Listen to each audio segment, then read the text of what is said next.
బెల్లంపల్లి నియోజకవర్గ ప్రజలకు, ఓటర్స్కు, మహాశయులకు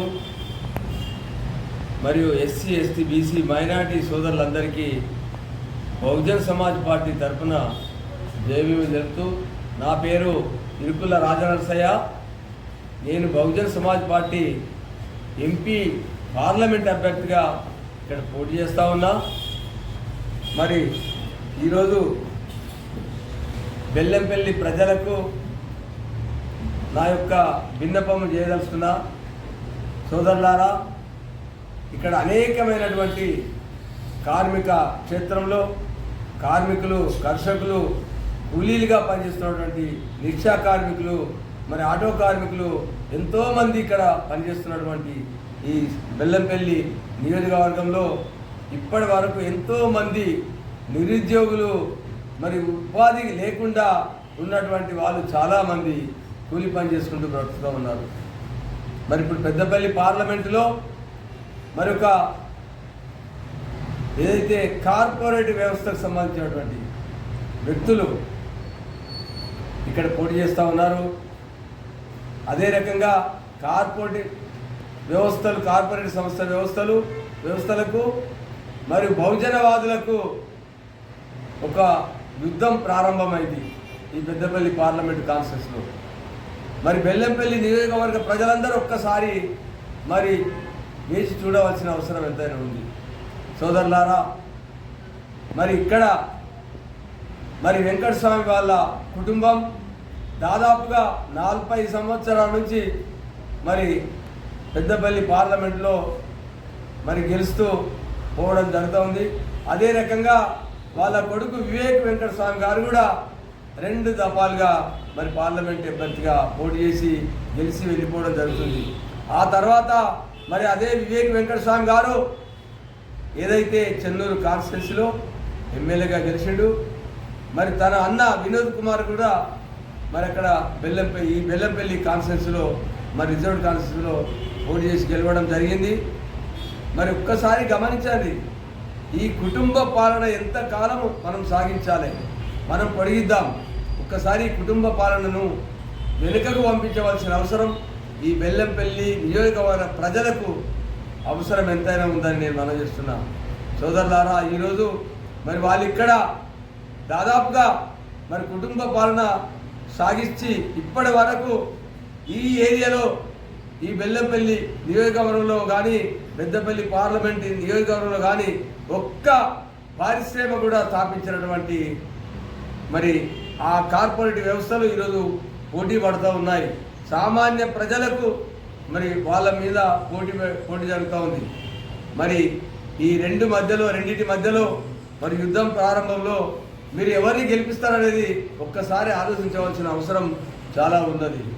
సోదరులారా, మరి చాలా కాలం నుండి మరి ఎంతో మరి శ్రమజీవులుగా బ్రతుకున్నటువంటి ఇక్కడున్న ప్రజలకు ఇప్పటి వరకు ఎలాంటి న్యాయం చేయలేదు. మరి ఇక్కడ నుంచి గెలిచి మరి వేరే ఇతర రాష్ట్రాలకు వెళ్ళి వాళ్ళు అక్కడ పరిశ్రమలు స్థాపిస్తున్నారు, అక్కడ ఉపాధి కల్పిస్తున్నారు. మరి ఇక్కడ గెలిచినటువంటి పార్లమెంటు ఏదైతే వెంకటస్వామి కుటుంబ సభ్యులు ఉన్నారో మరి వాళ్ళు ఇక్కడ ఒక్క పరిశ్రమను కూడా స్థాపించలేదు, ఉద్యోగాలు ఇప్పించలేదు. ఇప్పటికి కూడా ఉపాధి లేకుండా నిరుద్యోగులుగానే మిగిలిపోయి ఉన్నారు. మరి ఒక్కసారి మీరు ఆలోచించవలసిన అవసరం ఇప్పుడు ఆసన్నమైంది.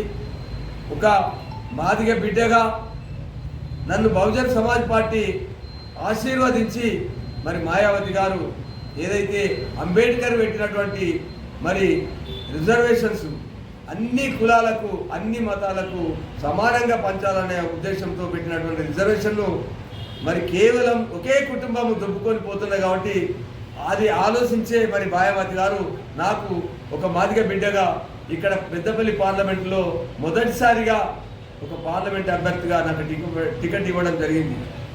మరి మీరు ఈ ఏదైతే పెద్దపల్లి పార్లమెంట్లో 15 లక్షల చిలుకు, 40,000 చిలుకు, ఏదైతే 49,000 చిలుకు ఉన్నటువంటి ఈ ఓటర్సు దాదాపుగా ఒక మాదిగ సామాజిక వర్గానికి 4,45,000 ఓట్లు ఇక్కడ ఉన్నాయి ఈ పెద్దపల్లి పార్లమెంట్లో. మరి ఎస్సీ ఎస్టీ బీసీ మైనార్టీలు అందరి ఓట్లు కలిపితే దాదాపుగా ఒక 10 లక్షలకు పైగానే మరి ఎస్సీ ఎస్టీలే కలిసే ఉన్నాయి. మరి కాబట్టి సోదరులారా, ఒక్కసారి మీరు బహుజన సమాజ్ పార్టీకి అవకాశం ఇవ్వండి. మరి రాబోయే రోజులు ఏదైతే ఉన్నాయో, మరి ఏదైతే ఇప్పుడు కాంగ్రెస్ ప్రభుత్వం 6 గ్యారంటీలు పెట్టింది, ఒక్క గ్యారంటీ కూడా ఇప్పటికీ అమలు పరచలేదు. రైతులకు రుణమాఫీ అన్నది 2 లక్షల రుణమాఫీ చేస్తూ ఉన్నది, ఇప్పటికీ 2 లక్షల రుణమాఫీ చేసిన దాఖలాలు లేవు. అదే రకంగా మరి ఏదైతే ఉందో, మరి ఎక్కడైతే ఉందో ఇప్పుడు మన బీఆర్ఎస్ ప్రభుత్వంలో దళితులకు ఏదైతే ఉన్నదో మళ్ళీ దళిత బంధు కార్యక్రమాలు కూడా పెట్టింది. మరి ఎంతవరకు దళితులకు మరి దళిత బంధు కార్యక్రమం ఇచ్చిందో మరి దాన్ని కూడా వాళ్ళు చెప్పవలసిన అవసరం ఉంది. మరి సోదరులారా, ఇలాంటి వాగ్దానాలకు మీకు లొంగకుండా మరి ఉండవలసిన అవసరం మనకు ఉన్నది.